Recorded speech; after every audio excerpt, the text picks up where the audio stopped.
Hi, and welcome to my English presentation.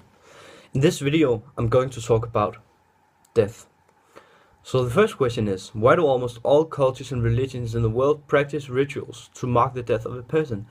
For example, on a Muslim deathbed, surrounded by his family, they remind him of all of the great things he's done in his life and the impact he's made on their life.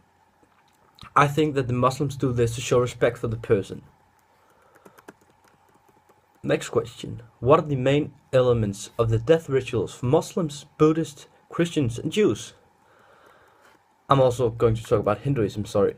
For Muslims, I think an important main element of death ritual is that in the final moments of life, family will recite verses from the Quran. I also think that ritual washings of a Muslims is another main element. And at last, also that when they're buried, they need to face Mecca.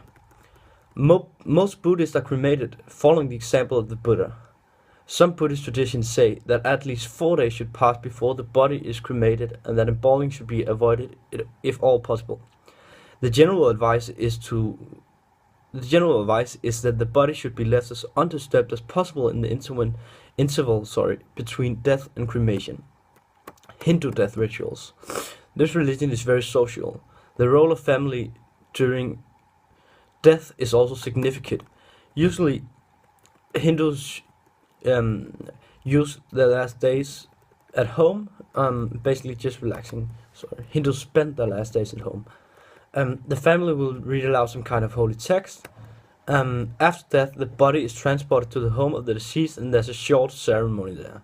The deceased head needs to face south, symbolic to returning to Mother Earth. The meaning of doing all these certain death rituals is to purify and protect the corpse of evil spirits.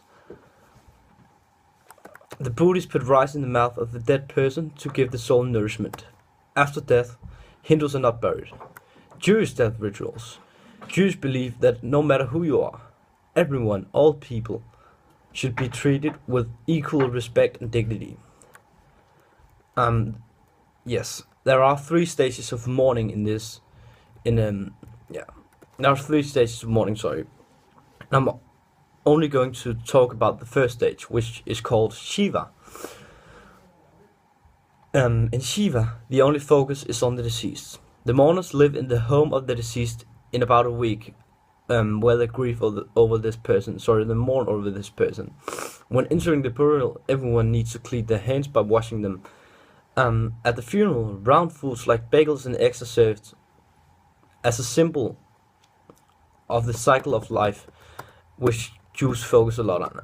Neighbors and friends give food to the Shiva home in a week. Those who do visit a Shiva home has to be quiet. The visitors are elected to comfort the mourners. Christian death rituals. When a Christian dies, it's seen as the end of his or her life on earth. A funeral is held for friends and family to grieve for the person who's died and give thanks for their life. Often the deceased will have left information in his or her will concerning what they want to be included in the funeral service, and also whether they want it to be buried or cremated. The funeral is held about a week after death. It can either take place in a church or at a crematorium. Which religions believe in life after death, and how is it shown their death rituals they practice? Death in Hinduism is very special and it strongly believes in the rebirth. The Buddhists believe in reincarnation, which means that once a person dies on this earth, he'll be reborn to a new life here, and the status of that life depends on the work he did before his previous death. So you can say the Hinduism and Buddhism reminds of each other, but yeah, they really don't, because like in Hinduism it's more spiritual, and the Buddhists believe in reincarnation, as I said. My funeral, I don't have a lot to talk about on my funeral. I don't think I want any specific death rituals, but I just quickly want to say that I'm a Christian, and I think my burial should be peaceful, where people get together and have a good time.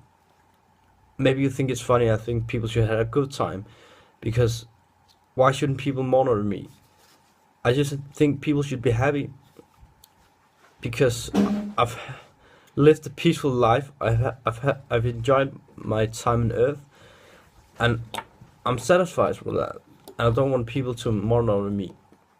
I don't think I have any more, other than I want to be buried.